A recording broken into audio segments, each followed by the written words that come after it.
Hello everyone and welcome back to my channel, or welcome to my channel if you're new here.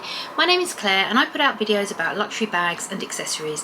So if that is your thing, please click on the subscribe button, hit the notification bell, and you'll know when I upload a new video. In this video, I thought I would talk about some luxury items that I absolutely hated when I first saw them, or maybe hate is a strong word, but I didn't like them. They really weren't for me. But then I changed my mind and I realised I did like them, and I think it's all down to the power of social media, just seeing these things over and over again and actually realising that you do like them after all. And that's why it's so dangerous on YouTube to say, oh, I hate that, I'm never ever going to get that, because quite often when we say the word never, a few videos down the line we're unboxing the thing we said we would never buy. So during my time on YouTube I haven't done one of those videos which was things I would never buy. I've probably mentioned a few things here and there that aren't for me, but I've never actually done that video, things I would never buy. Had I done that video maybe a few years back, most of these things I'm going to talk about on this video would have been on that video. It would have been a list of things I will never buy, and some of those things are here next to me and I'm going to show you, and I'm going to talk about why I changed my mind. So yeah, so let's just get into it, and some of these might surprise you. So I'm going to start off by something that probably won't surprise you, because I have mentioned this before, that I didn't like it when it first came out. The Chanel 19 bag. When it first came out, I thought it's okay, but it's absolutely not for me. I thought it's a bit loud and gaudy with all the different mixed metals on the hardware. I think when it first came out I was still hankering after my classic flap, and I was very much, you know, I want the elegant, the classic flap. That's the bag for me from Chanel. This 19 is absolutely not for me. I also thought, oh, this top handle and crossbody strap idea is not for me either, because I was very much into shoulder bags at that time. And again, how things have changed, because my preferred bag of choice at the moment is very much a top handle with a crossbody strap as well. So yeah, all in all, the Chanel 19 was not for me. I think I've mentioned before, I did see Cassie Thorpe unbox hers, and I do remember thinking, it doesn't look too bad, but I still thought, no, it's not for me, it's not my vibe, it's not going to be a bag for me. So here we are. I've got this, as you know, one of my most used bags of last year. Obviously I changed my mind, and yeah, over the next couple of years, because it came out in 19, obviously 2019 being the Chanel 19, I think I got mine at the very end of 2021, beginning of 2022, so it took a couple of years, but I completely and utterly changed my mind. I think around about the beginning of 21, I absolutely fell in love with it. I just kept seeing it. I kept seeing it on social media. I kept seeing people unboxing it. I saw it in Facebook groups, saw it on YouTube, and I just kept thinking, I really like that bag and I want that bag. And yeah, I ended up getting it. So no regrets whatsoever. I love this bag. And as I say, it did come out as one of my most used bags of both 2023 and 2024.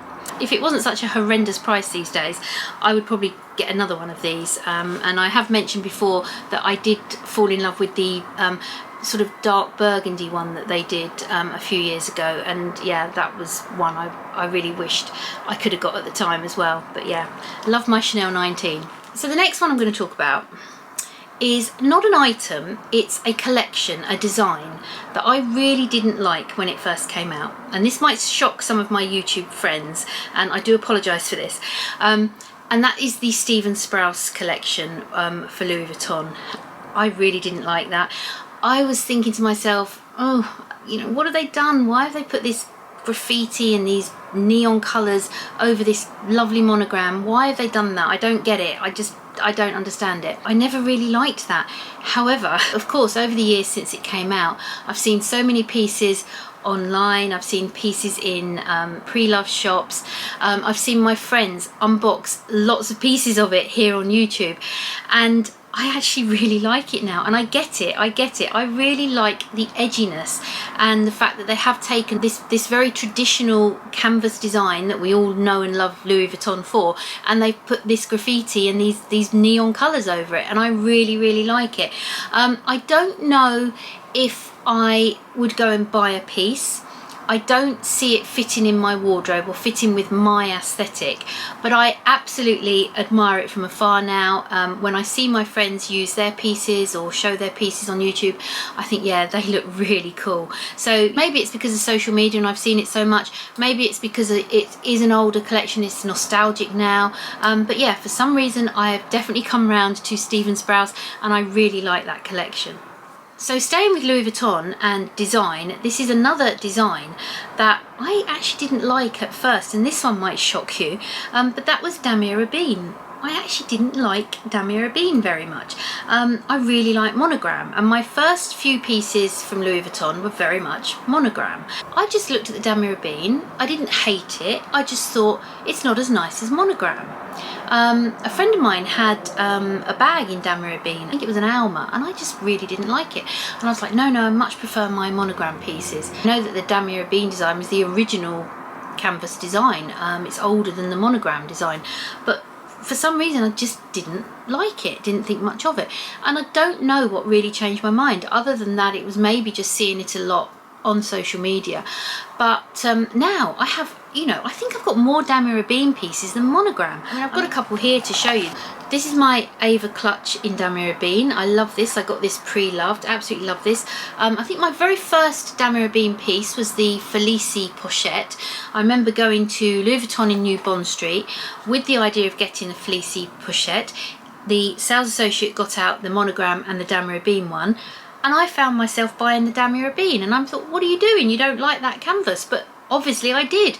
I got the Damier Ebene one and I loved it. I bought my Ava clutch. I think that was the next piece I bought in Damier Ebene. I have loads of SLGs in Damier Ebene. This is my little zippy wallet, which I keep a lot of different cards in. Not that I take out every day, but I keep a whole host of my spare cards in here. I've got my Verona PM. I've got my South Bank Versace bag. So yeah, I've got quite a few bags in Damier Ebene. I've got loads of SLGs in Damier Ebene. I love it. I really love Damier Ebene, and I found myself in recent years picking Damier Ebene over monogram, so something changed my mind. So fear not, I absolutely love Damier Ebene now. So we're going to go now to Gucci. Now, a good few years ago there was a bit of a craze, a bit of a trend, the Gucci waist bags, and they had the Gucci design on, making fun of the fake Gucci. There were items out with this printed Gucci design on. Some of them even went as far as to spell it incorrectly. I think, if I'm right, I may be wrong, someone can put me right in the comments, I think they were poking fun at themselves from the about the fact that there was lots of counterfeits out there. So they were producing items that kind of looked like fakes. And I thought that was a bit naff. I just thought, why are they doing that? Well, you know, I don't know. There was something about it. I just thought, oh, that's silly. And I really didn't like those items. I still think it was a bit weird, I have to say. But again, the power of social media. I kept seeing these waist bags. They had them in white and black. And I got one. I bought one. Admittedly, I got it at a massive discount, thank goodness, so I didn't spend a fortune on it. But yeah, I got it and I have worn it. I do occasionally still wear this. I wear it across, or I just wear it as like a shoulder bag, like that. I find it's a really, again, casual, easy bag that I don't need to worry about too much. It's full leather. You can fit quite a bit in it. It's tacky. And I actually really like the tackiness. I like the great big logo and the tackiness. I just think it's fun. So I still, as I say, thought that whole campaign was a bit strange, but this particular piece I thought was really fun. I think it's loud. It's, you know, it's not in keeping with a lot of my more elegant designer bags, and I like that. It's a bit different. So yeah, I ended up getting this one after initially really not liking it. So another bag that I didn't like very much initially was the Saint Laurent college bag, and probably the reasons for this were, when I did see it on social media initially, it was always the larger size. It looked a bit too big. I always saw the black one. I never saw it in different colours for whatever reason. I don't think many people had it in different colours, and I didn't really like it in black. And I felt, now forgive me for saying this if you have one, but remember, I have changed my mind. This was my opinion at the time. I did think it was a bit of a poor relation to the Louis Vuitton Pochette Metis, because it is in a very similar style, and I thought, you know, oh, if you're going to get a bag like that, get the Pochette Metis, and I'm coming on to that one in a minute actually. However, when I first started seeing this one, which I think is considered the medium, but I'm not 100% sure on size, but it's definitely the smaller version. I started changing my mind. The colour really did it for me on this one, to be honest. I thought it was a much better size, obviously. As I say, it did tend to be the larger ones I kept seeing, so I thought it was a much better size, and I thought it was such a better colour than black. I just really fell in love with the colour. The colour of this I think is called Brick, and yeah, I really like this bag. It is lambskin, so it's very soft. It looks boxy, but it isn't, because it is quite soft, and I do really enjoy wearing this. I did wear this quite a lot, probably until I got my Fendi Raffia Baguette, and probably my Fendi Raffia Baguette has replaced this a little bit, because I think of the outfits that I used to wear this with and the occasions that I used to wear this, and I think I tend to use my Fendi Raffia Baguette with those outfits and occasions these days. But I still wear this. It did feature on my list of most used bags last year, so I do still like it. And obviously I did change my mind from completely disliking the college bag to really liking this version of it, and I am very happy with this bag, and I am pleased that I got it. So yeah, I did change my mind about the college bag. But I mentioned the Louis Vuitton Pochette Metis. Now, I really like the monogram one, and that was the first one I got. I really did like the monogram one. I didn't like the black one. I really hated the black one, and I thought, I do like that bag, but I like it in monogram. I don't like it in black. This was my most used bag of last year. Yeah. Somewhere along the line, I definitely changed my mind. Why didn't I like it? I think I thought it looked a bit too boring. It looked a bit like a school bag, a doctor's bag, something like that. Something about it put me off. And I think round about a similar sort of time that I got this bag, I started looking at this bag again and actually realising that I love the Pochette Metis bag. I love my monogram, and how good it would be to actually have that bag in a slightly more subtle colour, and a colour that I could use more than I could use the monogram, that would go with a lot more, and that colour was black. And I started looking at this bag and absolutely loving it, and yeah, at some point I completely changed my mind and thought, I have to have this bag, and I purchased this bag just before a price increase, thank goodness, so it wasn't too bad a price in the realm of Louis Vuitton, and yeah, ever since I bought it, it has remained at the top of my most used bags list, because I do use it casually, but I mainly use it for work. It has become just an ideal work bag for me, and as I say, I do use it outside of work though, but yeah, it was at the top of the list last year, so obviously I changed my mind on this one. And now we come on to Valentino. I didn't like Rockstuds. I really didn't like Rockstuds. I think maybe it's because there was a time they were everywhere. They were a trend. Everyone had various types of Rockstud shoes. There were Rockstud bags out there. A lot of people had that Rockstud bag. I can't remember what it was called, but I'll put a picture up if I can find one. I just didn't like them, and I just thought, it's not a trend I'm buying into. They're not for me. And now I've got 2 pairs of Rockstud shoes, and I can't show you them because they're actually at the cobbler at the moment, being prepared, ready for me to wear for summer. But yeah, I unboxed 2 pairs of Rockstud sandals on my channel last year, and yeah, I love them. I can't wait to wear them. I absolutely love them. I really like the Rockstuds. They just make the shoes. They turn them from just normal slides into amazing slides. They look fabulous on my feet. They go with so many outfits. They really add an edge to outfits that I've been trying them on with, and I really can't wait to wear them. So yeah, I'm a total convert to Rockstuds. I have even been liking Rockstud bags. I probably won't buy a Rockstud bag, but I see them on social media and I really like them. I think they're really cool. I like other types of Rockstud shoes. Again, I probably won't buy another style. I did talk about my Rockstud shoes on the video I did about viral trends, and said I was very late buying into that trend. Well, obviously the reason I was late was because I didn't like it at first. Completely changed my mind, and now I am a big fan of Valentino Rockstuds. So the last thing I'm going to talk about is not an item that I started off disliking and have now come to love, like most of the other items I've talked about. It's an item I never really liked a lot, but through the power of social media, through seeing it all the time, I kind of like it. And I do like it, but that's as far as it goes. It's not an item I'm going to pursue getting, and that is the Hermes Birkin. Now, I really didn't like the Hermes Birkin at the beginning. It really wasn't a bag that I thought very much of.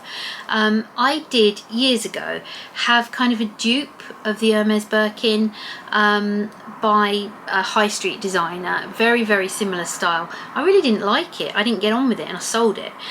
So that kind of told me that I probably wouldn't want, you know, a real Birkin, to be honest. It wasn't a fake, it was a dupe, so there were a few differences obviously, and I'm sure probably if I had a real one in my hands, you know, it would be completely different feel about it to the high street one, because it's completely different quality, etc, etc. But you know, I have seen plenty of them in real life in terms of in pre-love shops, and you know, some of my friends have got Birkins, so you know, I have seen them, and I can really appreciate them now and see the craftsmanship and the quality and so on. So I have changed my mind slightly and I do like them. I can't see myself purchasing one. Obviously if I walked into Hermes and by some miracle they just offered me a Birkin and I had the funds, I would probably buy it if I liked the colour and the size. I would probably buy it and see how I got on with it and see if I liked it, because it's the sort of bag you probably can buy and know that you, if you didn't get on with it, you could sell it and get your money back. I wouldn't, you know, be buying it just to resell it, but I would probably say, well, I'm not going to look a gift horse in the mouth. They're very hard to get. If I'm offered it, I'll get it, I'll give it a try and see if I get on with it. I might end up loving it, but I can't ever see that really happening. So it's not a bag I'm going to make a wish list for. I'm going to pursue the avenues of what you have to do to get a Birkin, either in the boutique or pre-loved. So yeah, it's a bag that I have come to appreciate. I enjoy watching unboxings of it. I like seeing the different versions, different colours, different sizes. I like seeing my friends style them and use them, but I can't see it's a bag that I would ever pursue getting. But yeah, another example of where I have changed my mind and gone from dislike to like with that one. So these are my examples of why you should never say never, especially on YouTube. But yeah, we do change our mind. You know, as we go through life, we do change our mind, we do change our opinions, and that's perfectly fine. Let me know down in the comments, what are things that maybe you didn't like and now you love them and you actually have them? You know, what have you found that through the power of social media you have changed your mind about? So I hope you've enjoyed this video. If you have, please give it a thumbs up. Please subscribe if you haven't. I have got an unboxing coming up that is related to one of the items I have been discussing in this video. So I'm going to keep it that cryptic, but yeah, watch out for that. Thank you everyone for watching. I really appreciate it, and I look forward to seeing you on the next one. Bye everyone.